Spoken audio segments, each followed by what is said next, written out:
Hello students, कैसे हैं आप? उम्मीद करता हूँ सब ठीक होंगे।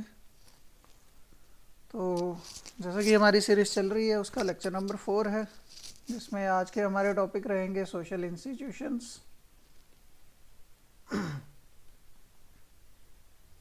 अलॉन्ग विद दैट हम करेंगे आज नॉर्म्स, फॉकवेस, वैल्यूज़ एंड मोर्स। तो चलिए स्टार्ट करते हैं। पहला टॉपिक है हमारा सोशल इंस्टीट्यूशंस।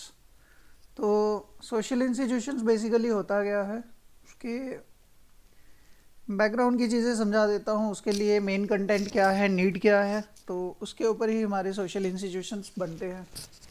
तो किसी भी सोशल इंस्टीट्यूशन से पहले मैं आपको इंस्टीट्यूशन समझा देता हूँ। इंस्टीट्यूशन क्या होते हैं? तो इंस्टीट्यूशन जब तक हम नॉर्मल लैंग्वेज में समझ रहे हैं, मतलब beyond the field of sociology, हम किसी भी एस्पेक्ट में समझ रहे हैं, तो इंस्टीट्यूशन आपके लिए क्या होगा? कोई भी एक ऐसी बिल्डिंग जहाँ पर आपको एजुकेशन मिल रही है, ठीक है। बट जब सोशोलॉजिकल पॉइंट ऑफ व्यू से हम इस चीज़ को समझते हैं, सोशोलॉजिकल पॉइंट ऑफ व्यू से हम इसको समझते हैं, तो सोशोलॉजिकल पॉइंट ऑफ व्यू में एक इंस्टीट्यूशन को हम किस तरह से डिफाइन करते हैं, उसके लिए हमारे पास 3 चीज़ें होना ज़रूरी है। पहली, इंडिविजुअल। दूसरा, hierarchy in office, hierarchy of offices. And तीसरा, सेट ऑफ रूल्स, या जिनको हम बोल सकते हैं कि नॉर्म्स, या कोई भी आप इस तरह के टर्म ले सकते हो, लॉ बोल सकते हो, या सो ऑन। डिपेंड, अब ये टर्म वहाँ पर मैटर करेगी किस तरह का हमारा इंस्टीट्यूशन है। तो यहाँ पर अब इस चीज़ को समझिए कि इंडिविजुअल होने चाहिए, हायरार्की ऑफ ऑफिस होनी चाहिए और रूल्स होने चाहिए वहाँ पर। तो आप ऐसे किसी भी ऑफिस को इंस्टीट्यूशन बोल सकते हो जहाँ पर क्या हो, इंडिविजुअल्स हो, हायरार्की ऑफ ऑफिस हो, रूल्स हो, ठीक है। आपको एक कॉमन एग्जांपल के थ्रू समझाऊँ जो नॉर्मल या लेमन लैंग्वेज में अगर समझी जाए, तो लाइक स्कूल। तो स्कूल में कौन होगा? इंडिविजुअल। इंडिविजुअल के साथ क्या होगा? ऑफिसेस होंगे और रूल्स होंगे। किस तरह से? तो इंडिविजुअल तो आपको पता है, टीचर्स होंगे, प्रिंसिपल होंगे और चिल्ड्रंस होंगे, ठीक है। हायरार्की ऑफ ऑफिस कैसे होगा? हाईएस्ट ऑफिस किसका होगा? प्रिंसिपल ऑफिस होगा, फिर वाइस प्रिंसिपल्स होंगे, फिर लेक्चरर्स होंगे या टीचर्स होंगे, ठीक है। फिर मास्टर ग्रेड के टीचर्स होंगे, ठीक है। फिर प्राइमरी ग्रेड के टीचर्स होंगे, पीआरटी बोला जाता है। उसके बाद नॉन टीचिंग स्टाफ होगा, और उनसे बियॉन्ड कौन, उनके बाद कौन होगा? दैट इज आपके peons, bus drivers and so on. Clear? और उसके बाद क्या है? सेट ऑफ रूल्स होने चाहिए। सेट ऑफ रूल किस तरह से होगा कि लाइक स्कूल की एंट्री के लिए एक टाइम फिक्स होगा, लाइक सुबह के 8 बजे टाइम होगा कि आपको स्कूल में पहुंचना ही है। या किसी टीचर को एक ड्यूटी दी जाएगी, आपको वो क्लासेस को होल्ड करना है या उन क्लासेस को कंडक्ट करना है। या बस ड्राइवर की जो ड्यूटी होगी, उनका क्या काम है? बच्चों को स्कूल तक लेकर आना है और स्कूल से उनको घर तक पहुंचाना है, एंड सो ऑन। मतलब सभी की अपनी एक ड्यूटी है। क्लियर? सभी वहाँ पर क्या है? एक रूल्स सेटअप है। क्लियर है? ये चीज़ आ गई है कॉमन इंस्टीट्यूशन को अब जब हम समझने की ट्राई करते हैं। नेक्स्ट बात करें, अगर मैं किसी और ऑफिस की आपको समझाऊं, लाइक एक कोर्ट है, ठीक है। या आप एडमिनिस्ट्रेटिव ऑफिस कोई भी ले लो, लेट सपोज डीसी ऑफिस है, ठीक है। तो हेड वो वहाँ पर कौन हो जाएंगे? डीसी सर या मैम जो भी होंगे वहाँ पर, ठीक है। उनके बाद एडिशनल डीसीज होंगे, उनके अंडर तहसीलदार्स होंगे, उनके अंडर नायब तहसीलदार्स होंगे, उनके अंडर डिफरेंट क्लर्क्स होंगे जो काम कर रहे होंगे, एंड सो ऑन। मतलब यहाँ पर क्या है? एक हायरार्की बनी हुई है ऑफ ऑफिसेस। सभी का एक रूल एंड रेगुलेशन होगा जिसके अंडर वो काम करेंगे, ठीक है। इंडिविजुअल तो ये होंगे तभी ही ये ऑफिस बन पा रहे हैं। क्लियर? तो इस तरह से हमारे पास क्या होते हैं? ऑफिसेस आ जाते हैं। अब इसी पॉइंट को जब हम सोसाइटी के एस्पेक्ट्स में समझते हैं, ठीक है। सोशल इंस्टीट्यूशंस हम किनको कहते हैं? मैं आपको एक एग्जांपल दे दूं, लाइक फैमिली। तो फैमिली को जब हम समझते हैं तो फैमिली में कौन होगा? इंडिविजुअल्स होंगे, ठीक है। हायरार्की रहेगी, लाइक ग्रैंड पेरेंट्स हैं, फिर पेरेंट्स हैं, फिर आप हो, ठीक है। कल को जब आपकी शादी हो जाएगी तो आपके चिल्ड्रंस आ जाएंगे, या उनके क्या हो जाएंगे? Grandchildrens. उनके बच्चे जो होंगे तो वो आपके क्या हो जाएंगे? ग्रैंड चिल्ड्रंस हो जाएंगे। तो इस तरह से जनरेशन्स आगे क्या कर रही हैं? मूव कर रही हैं। तो यहाँ पर सभी की क्या होगी? एक हायरार्की बन चुकी है, मतलब ये सबसे सीनियर है, उनसे ये जूनियर जनरेशन है, ये उनसे जूनियर है, एंड सो ऑन, इस तरह से। क्लियर? और सेट ऑफ रूल्स क्या होगा? लाइक जैसे बच्चों को सिखाया जा रहा है कि रेस्पेक्ट योर एल्डर्स, ठीक है।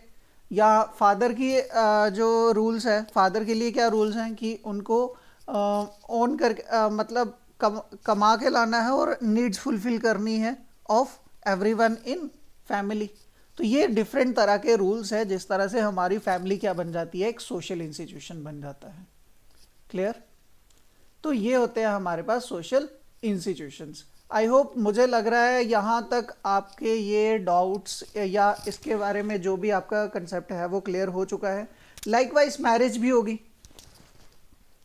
मैरिज के लिए क्या होगा? मेनली दो इंडिविजुअल चाहिए, एक मेल एक फीमेल, जिनके बीच में एक कंसेंट होगा जिसके थ्रू आपकी मैरिज होगी।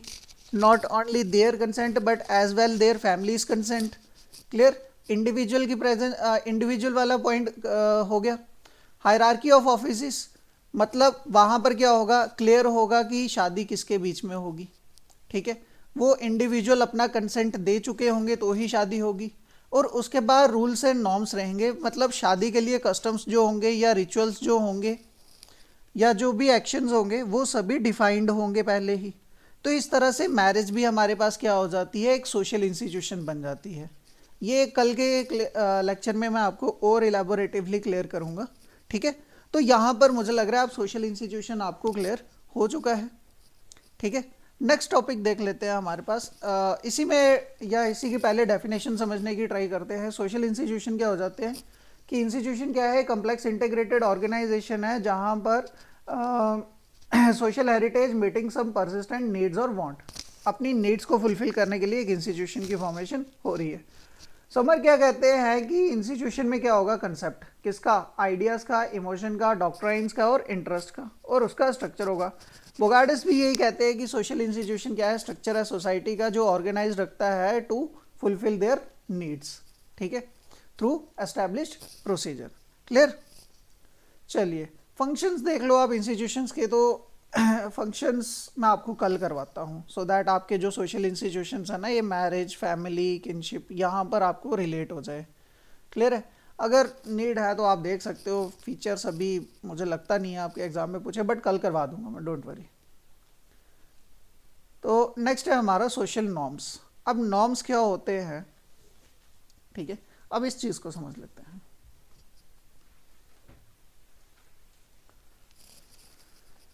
आप एक पर्सन हो और फैमिली, ठीक है। आप बचपन से कुछ ना कुछ लर्निंग करते जा रहे हो। अगर मैं एक एवरेज लूँ तो इस टाइम जो क्लास में बच्चे होंगे वो 22+ से लेके 30s तक होंगे, जो मतलब इस कोर्स के लिए स्टडी कर रहे हैं, वो एज लिमिट यही है।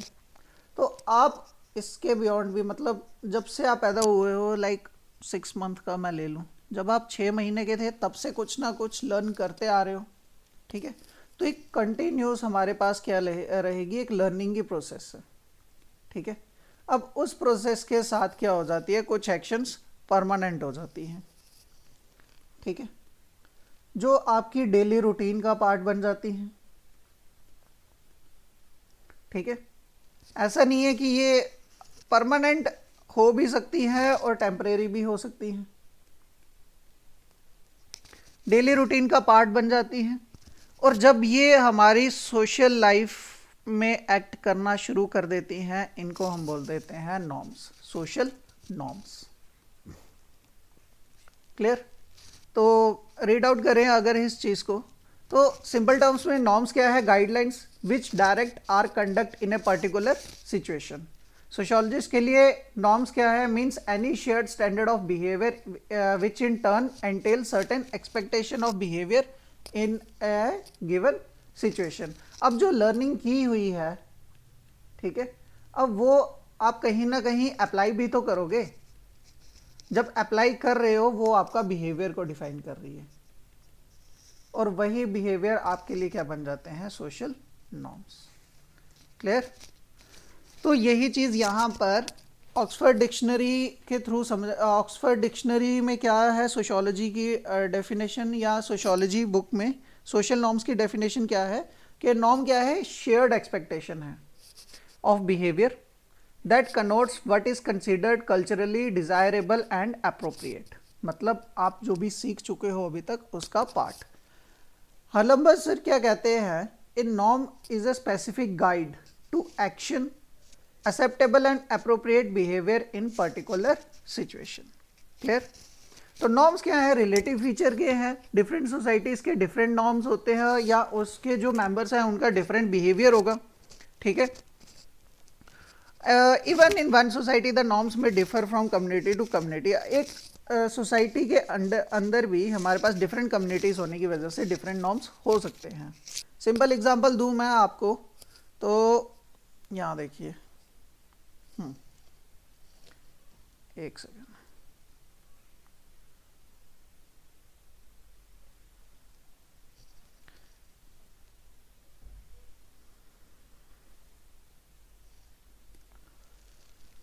जैसे हमारी यूजुअली क्या है, एक डोगरा कम्युनिटी में ही है,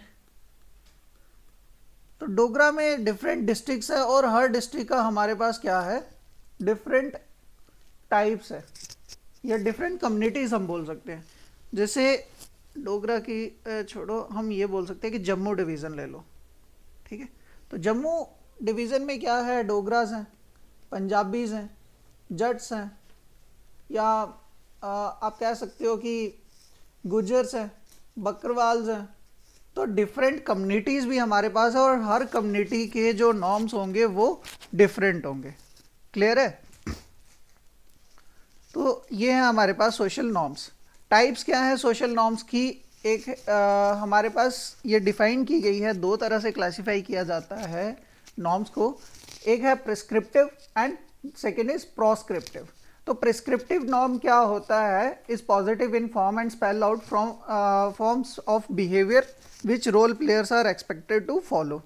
प्रिस्क्रिप्टिव नॉर्म क्या होते हैं, ऐसे नॉर्म्स जो आपको प्रेस्क्राइब किए जा रहे हैं, मतलब आपको बताए जा रहे हैं टू फॉलो। ठीक है? मतलब वो ऑलरेडी बने हुए हैं, आपको उन पे फॉलो करना है। बट प्रोस्क्रिप्टिव के टाइम पर क्या आ जाता है, in which directs the role player to avoid or abstain from a certain type of activity. वो आपको लिमिट कर रहे हैं। ठीक है? टू मे और मे नॉट फॉलो। ठीक है? मतलब वहां पर आपकी अवेयरनेस चेक की जाएगी, आपकी अवेयरनेस पे क्वेश्चनिंग होगी कि आप इस चीज को लेके कितना क्लियर हो।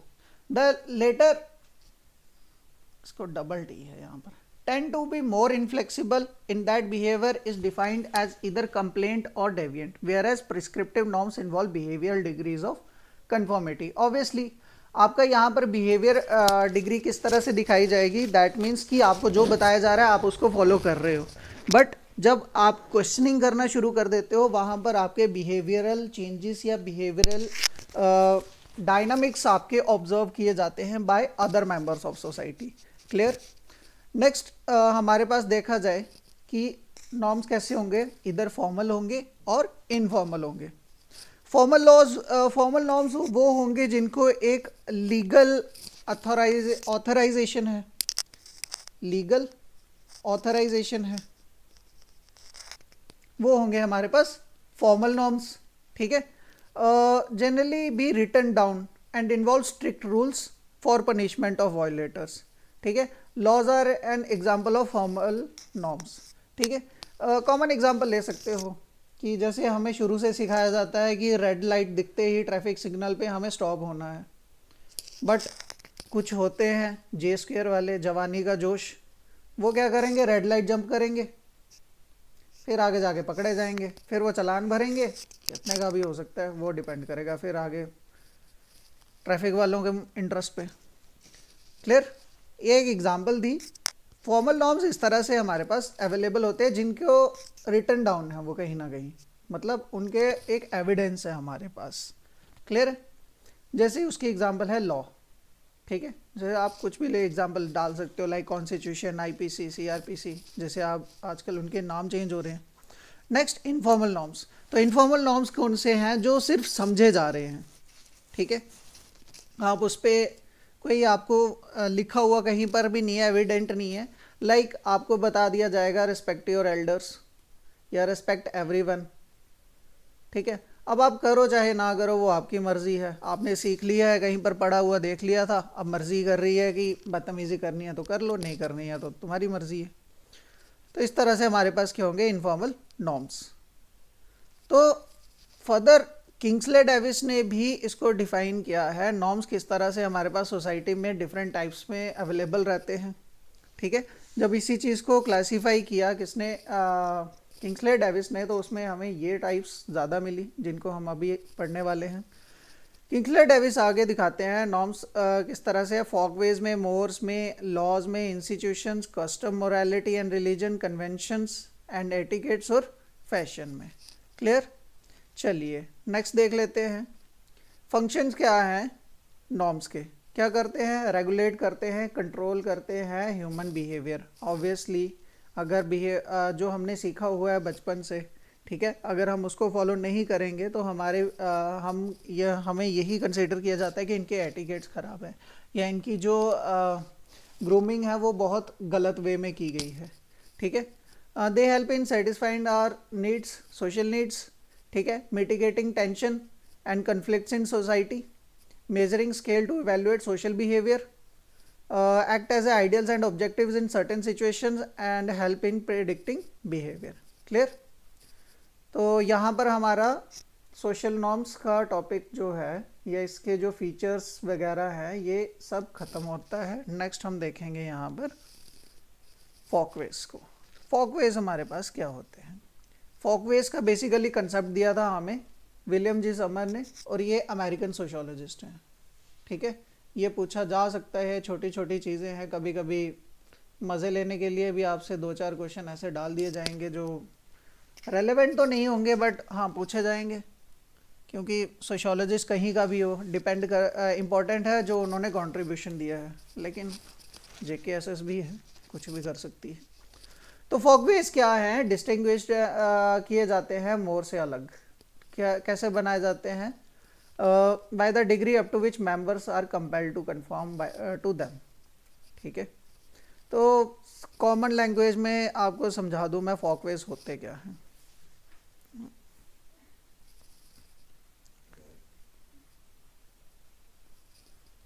तो अभी तक जो हमने सोशल नॉर्म्स को देखा, ठीक है, तो सोशल नॉर्म्स डिपेंड करेंगे हमारे बिहेवियर पे, ठीक है, और जो भी हम एक्शंस करेंगे उसके बेसिस पे। बट जब बात आ जाएगी हमारे पास फॉकवेज की, तो फॉकवेज के लिए क्या हो जाएंगे? वही रूल्स एंड रेगुलेशन स्टैंडर्डाइज्ड हो जाएंगे, मतलब उसको मोस्ट ऑफ द पॉपुलेशन या मेंबर्स क्या कर रहे होंगे? एक्सेप्ट कर चुके होंगे, ठीक है, और उसके लिए एक प्रोसीजर बन चुका होगा जिसको we have to follow. Clear? चलिए जी समझ लेते हैं। तो according to Rater and Hart क्या कह रहे हैं? Folkways are simple habits action common to the members of group, they are the ways of folk that are somewhat standardized and have some degree of traditional sanctions for their persistence। ये दिख रहा है, standardised हो चुकी हैं। MacIver sir क्या कहते हैं? द फोकवेज और द रिकॉग्नाइज्ड और accepted ways of behaving in society. तो ये इसी के बारे में कहानी है, एक बार पढ़ लोगे आप तो आपको क्लियर हो जाएगा। यहाँ पर एक एग्जांपल के थ्रू समझाया है मैंने, लाइक जैसे हमारे डोगरा कल्चर में ही है कि क्या होता है, मेल क्या करते हैं? कुर्ता पजामा पहनते हैं और साथ में टर्बन पगड़ी पहनते हैं। डिफरेंट एरियाज़ में डिफरेंट टर्म से बोला जाता है, कहीं साफ़ा बोल दिया जाता है, कहीं पग बोला जाता है, ठीक है। तो ये हमारी वे ऑफ ड्रेसिंग। तो इस तरह से डिफरेंट एग्जांपल्स के थ्रू आप एक बार इसका स्क्रीनशॉट लेके रीड आउट कर लोगे तो आई होप आपको ये क्लियर हो जाएगा, ठीक है। तो कैरेक्टरिस्टिक समझ लेते हैं यहाँ पर। तो WG समर क्या कहते हैं, फॉकवेज क्या है, unconscious spontaneous uncoordinated adjustment of man to his environment, the product of frequent repetition of petty acts often by great numerous actions in concern or at least acting in the same way when face to face with the same need. Clear?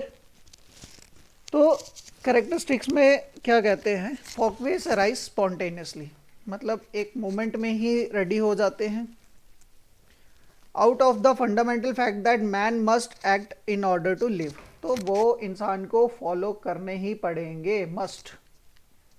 ठीक है, जैसे कोई भी आपसे मिल रहा है तो आप उससे हाथ मिलाते हो या अपनी टोपी के थ्रू उनको जेस्चर करते हो, calling on strangers without planned or a rational thought. Folkways developed out of group experience. They are passed down from generation to generation.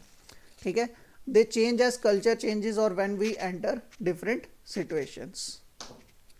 Folkways are the weakest norms, but फिर भी हम follow कर रहे हैं। ठीक है, folkways do not looked on by most people as moral matters. They are deemed the right way and normal. और वो भी unquestionably. Folkways differ from Moors in that they are less severely sanctioned and are not abstract principles. मतलब इनको क्या किया जाता है,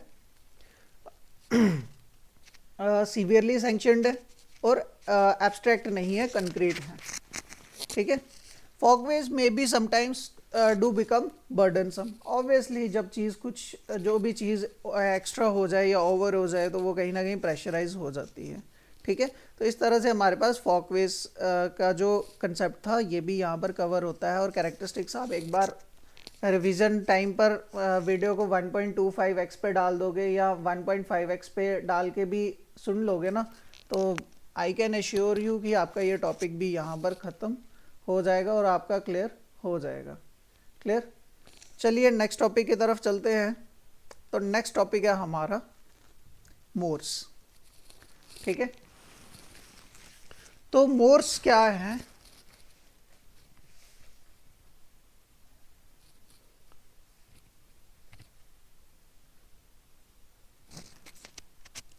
फॉकवेज I hope यहां तक आपको क्लियर हो चुका है। अब मोर्स की बात कर लें तो मोर्स वही है जो फॉकवेज है, बट इनकी रिकग्निशन बढ़ चुकी है सोसाइटी में। उनकी अथॉरिटी या इनकी रिकग्निशन अब स्टैंडर्डाइज्ड हो चुकी है। ठीक है, तो mores are the strongest of the social norms which relate to the basic moral judgments of a society. तो गिडिंग्स एंड हार्ट क्या कहते हैं, practical distinction between folkway and more is that violation of folkway is generally met with laughter and though it is often punish it is more severe than the social ostracism. ठीक है, एक्सट्रीमिनेशन from the group, मतलब उनको बाहर निकाल देना, which may penalise the transgressor of the more. ठीक है, तो मोर्स हैं क्या है, डेफिनेशन के थ्रू समझने की ट्राई करें तो समर क्या कहते हैं, folkways becomes more when philosophical and ethical generalization pertaining to societal welfare are added। मतलब उसके साथ फिलोसफिकल कंसेप्ट या एथिकल कंसेप्ट ऐड ऑन हो जाएगा तो फॉकवेज ही हमारे पास क्या बन जाएंगे, मोर बन जाएंगे। मतलब उनके अलॉन्ग विद दैट लॉजिक्स जुड़ जाएंगे। लॉजिक सब किसी भी फील्ड के थ्रू आप ऐड ऑन कर सकते हो, सो दैट रिजल्टेंट क्या बने, उसका वेलफेयर बने, resulting welfare. Clear? MacIver and Page क्या कहते हैं, जब when folkways have added to them conceptions of group welfare, standards of right and wrong, they are converted into mores. Clear? यही चीज डॉसन क्या कहते हैं, mores are folkways which have added to them through some reflection the judgment of that group welfare is particularly dependent upon them। Clear? चलिए, ये different thinkers आपको different way में समझाएंगे। ये एक हम बोल सकते हैं कि मैथ में इंटरेस्ट होगा तो ये मैथ का फॉर्मूला है यहाँ पर। ठीक है, फॉकवेज प्लस जजमेंट ऑफ राइट और रॉन्ग क्या प्लस ग्रुप वेलफेयर क्या कर देगा, हमारे पास मोर्स बना देगा। क्लियर? चलिए जी आगे देखते हैं, कैरेक्टरिस्टिक्स देख लेते हैं किसके, मोर्स के। तो मोर्स क्या है, रेगुलेटर्स ऑफ सोशल लाइफ, ठीक है। Moors represent the living character of the community. They are always considered right by the people who share them. They are morally right and their violation morally wrong. Obviously जिसके ऊपर already judgement हो चुकी है कि वो right है या wrong है, जब उसको हम चेक कर रहे हैं तो वो हमारे पास हमें क्या दे देगा, एक मॉरली जस्टिफिकेशन देगा कि हम जो कर रहे हैं वो सही है या गलत है। तो इस तरह से हमारी जो भी सोशल एक्शंस होंगे वो क्लियर विजन के साथ आगे बढ़ेंगे। Clear. Next, mores are relatively more persistent. Obviously जब उसके साथ लॉजिक्स ऐड ऑन हो रहे हैं और वो आपको क्लियर कर रहे हैं कि कोई भी चीज़ गुड सेंस में है या रॉन्ग सेंस में है, बैड सेंस में है या रॉन्ग सेंस में है, तो ऑब्वियसली वो क्या हो जाएगी, उनकी परसिस्टेंट बढ़ जाएगी। Mores are relatively long lasting than ordinary folkways. क्यों? क्योंकि हमने उसको पहले ही एक चेक में डाल दिया है, चेक में कि वो राइट है या रॉन्ग है, उसने हमें क्लियर कर दिया है, तो वो क्या कर देगी, एक कंजर्वेटिव एलिमेंट बन जाएगा। ठीक है। Also put up resistance to change. ठीक है। नेक्स्ट देख लें, mores vary from group to group और टाइम टू टाइम। ऑब्वियसली जैसे इसकी कॉमन एग्जांपल से मैं आपको समझा दूं। एक टाइम पर आप क्या देखते थे कि सती सोसाइटी में प्रैक्टिस हो जाती थी। ठीक है। तो उस टाइम के लोग क्या कहते थे, हाँ जी ये वैलिड है और पार्ट ऑफ हमारी सोशल एक्शंस है। बट टाइम जैसे जैसे चेंज हुआ, आज अगर कोई सती प्रैक्टिस करता है तो उसका लोग ही क्या हाल करेंगे, लॉ और कानून क्या करेगा वो तो बात की बात है, बट लोग ही नहीं उसको जिंदा छोड़ेंगे। सिमिलर केस है जैसे कास्टिज्म है। ठीक है। अगर पुराने टाइम में अगर हम कास्टिज्म को देखें तो कास्टिज्म हमारी सोसाइटी का एक इम्पॉर्टेंट एक्शन था। ठीक है, इम्पॉर्टेंट पार्ट था। बट आज के टाइम पर अगर कोई कास्टिज्म करता है, ठीक है, या अनटचेबिलिटी करता है, तो वी हैव लीगल सपोर्ट। आप उसी टाइम उनके अगेंस्ट क्या कर सकते हो, कोई भी केस फाइल कर कोई भी नहीं, मतलब उन बाउंड्रीज में केस फाइल करके उनको सज़ा दिला सकते हो। ठीक है। ये है यहाँ पर कि मोर्स क्या है, वेरी करते हैं ग्रुप टू ग्रुप और टाइम टू टाइम। नेक्स्ट बात कर ले तो mores are often backed by values and religion. Obviously values जो आप बचपन से सीखते आ रहे हो और रिलीजन जो आपका टूल बनता है आपके ये क्लियर करने में कि राइट क्या है और रॉन्ग क्या है। ठीक है। तो जब वो लॉजिक्स आपके डे टू डे बिहेवियर में ऐड ऑन हो जाएंगे तो वो हमारे पास मोर्स बन जाते हैं।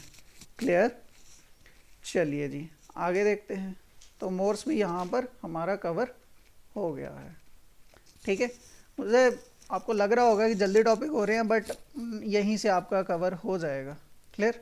तो ये है सबसे आपका इम्पोर्टेंट पार्ट आज का, वैल्यूज़। ठीक है। वैल्यूज़ होती क्या है, बचपन से पढ़ते आ रहे हैं वैल्यूज़ होती क्या है, बट आज हम सोशोलॉजी के व्यू में पढ़ेंगे। तो सोशोलॉजिकली क्या है values, the generalised ends which has the connotation of rightness, goodness and inherent desirability. These ends are regarded legitimate and binding by society. उन्हीं को हम क्या कहते हैं, वैल्यूज़। ठीक है। कुछ ऐसे एक्शंस या स्टेप्स हम बोल सकते हैं जो सही हैं, ठीक है, गुड हैं, और इनहेरेंट डिज़ायरेबिलिटी, मतलब वो जो भी डिज़ायरेबिलिटी मतलब आपकी जो भी नीड्स हैं उससे फुलफिल हो रही हैं। क्लियर। और इन्हीं एक्शंस को हम क्या कहते हैं, वो आपको क्या कर रही हैं, सोसाइटी के थ्रू बाउंडेड हैं आपके ऊपर, ये बनते हैं हमारे पास वैल्यूज़। अब डिफरेंट थिंकर्स के थ्रू समझ लेते हैं। तो हर्लम्बर सर क्या कहते हैं, value of belief that something is good and desirable, it is known as values. R K Mukherjee ये इंडियन सोशोलॉजिस्ट है और बहुत ही रेनाउंड सोशोलॉजिस्ट है। डीपी मुखर्जी भी हैं एक, ये आर के मुखर्जी हैं। तो ये क्या कहते हैं, values are socially approved desires and goals that are internalise through the process of conditioning, learning, socialisation, and that become subjective preference, standard and aspirations. Clear. Common terms में आप समझो इसको, तो वैल्यू क्या है? Shared idea about how something is ranked in terms of desirability, worth और goodness. ठीक है, कैरेक्टरिस्टिक समझ लें तो वैल्यूज़ कैसी होती है? स्पेसिफिक है, हेल्दी है, जैसे कि एग्जांपल ट्रूथ प्रिवेल्स, मतलब सच्चाई ही आगे रहनी चाहिए। Individual achievement, happiness, materialism are major values of modern industrial society. Next, value systems can be different from culture to culture, obviously, क्योंकि सभी की अपनी नीड है, अपनी डिज़ायर्स हैं। ठीक है, वन में वैल्यू एग्रेसिवनेस, अनदर रिवर्स, और थर्ड क्या कहेगा? Little attention to both. ठीक है, नेक्स्ट है वैल्यूज ऑफ कल्चर में change but most remain stable during one person life time. Values भी चेंज हो जाती हैं। ठीक है, वैल्यूज हमेशा से हमारे पास कैसी रहेंगी? इमोशनली चार्ज्ड, इमोशनली बैकिंग रहेगी तभी आपके पास होगा। लाइक आपको ऑडी चाहिए, ठीक है, 4 चूड़ियों वाली, इस तरह से। अब ये आपकी डिज़ायर ही है। अब डिज़ायर तब ही आपके अंदर आएगी जब आप से इमोशनली अटैच्ड होंगे। ठीक है, values are often emotionally charged because they stand for things we believe to be worth or defending. Most of our basic values are learnt early in life from family, friends, neighborhood, school, mass print and visual media and so on through society. Types समझ लेते हैं। तो types में पहली क्या हो जाएगी? Individual values. तो इंडिविजुअल जो एक पर्सन के साथ रहती हैं, लाइक ऑनेस्टी, ठीक है, ऑनर, ठीक है, self respect and so on. Collective में क्या आ जाएगा? Like equality, justice, solidarity. ठीक है, values categorise from point of view in the hierarchical arrangement में देख लें तो हायरार्किकल अरेंजमेंट में क्या आ जाएगी? इंट्रिंसिक वैल्यूज, और दूसरी आ जाएंगी इंस्ट्रूमेंटल वैल्यूज। ठीक है, इंट्रिंसिक वैल्यूज क्या है? जो आपकी लाइफ के गोल्स के थ्रू रिलेट रहेंगी। ठीक है, these are the values which are related with goals of life. They are sometimes known as ultimate and transcendent values. In the hierarchy of values they occupy the highest place. ठीक है, instrumental values क्या हो जाएंगी? जो आपको goals achieve करने हैं,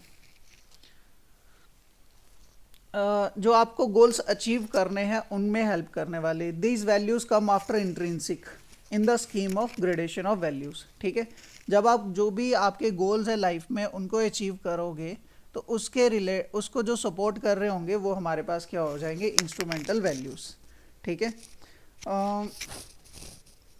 हाँ जी, एग्जाम्पल के थ्रू समझ लेते हैं। जैसे आपका एक गोल होगा, जैसे अभी चल रहा है फीमेल सुपरवाइज़र बनना है आपको। फीमेल सुपरवाइज़र बनने के लिए आपको क्या चाहिए? सोर्सेज चाहिए फॉर गेटिंग नॉलेज। जैसे ये क्लास चल रही है आपकी, तो ये गेटिंग जो नॉलेज आपको मिल रही है, ये जो इसके लिए मीन्स है, जो आपके लिए मटेरियल बन रहे हैं, लाइक यूट्यूब है, ठीक है, या जो आपका स्टडी मटेरियल है, तो ये सब आपके क्या बन जाएंगे? इंस्ट्रूमेंटल वैल्यूज़ बन जाएंगी यहाँ पर। क्लियर? नेक्स्ट, इंपॉर्टेंट सोशोलॉजिस्ट है दुर्कीम, वो क्या कहते हैं? वो इंपॉर्टेंस ऑफ वैल्यू कैसे समझा रहे हैं? In controlling disruptive individual passion he also stress that values enable individual to feel that they are part of something bigger than themselves. Clear? Sociologist ईजिल्स क्या कहते हैं? The same point and calls central value system are seen as essential in creating conformity. ठीक है, यहाँ पर एक second, इनका पॉइंट इरेज हो गया है ऐसे। इसको काट दो यहाँ से। ठीक है, इसको मैं कल की स्लाइड में आपको ऐड करवा दूंगा यहाँ पर। तो इम्पॉर्टेंट फंक्शंस क्या हैं वैल्यूज़ के? वैल्यू क्या कर रही है? इम्पॉर्टेंट रोल है in integration of man's basic needs, ठीक है, या डिज़ायर्स। जेनरिक एक्सप्रेशन कैसे मिलता है? In social action made up both of individual and social responses. ठीक है, सोसाइटी को बना रही है, इंटीग्रेशन दिखा रही है और सोशल रिलेशंस को एस्टेब्लिश करवा रही हैं। ठीक है, आइडियल डायमेंशन ऑफ पर्सनालिटी दिख रही हैं, इन्फ्लुएंस कर रही हैं people behaviour and serve as criteria for evaluating actions of others. great role to play in conduct of social life and becomes a guide to day behavior. तो आज का session यहीं पर कंप्लीट होता है. Thank you guys for joining. मिलते हैं आपसे नेक्स्ट वीडियो में जहाँ पर हम सोशल इंस्टीट्यूशंस करेंगे. ठीक है, इंस्टीट्यूशन की टाइप्स करेंगे जितनी भी होंगी, 2-3 हैं शायद से. एक मैरिज है, एक फैमिली है और किनशिप है. ये तीनों हम कल कर लेंगे. तो till then see you guys.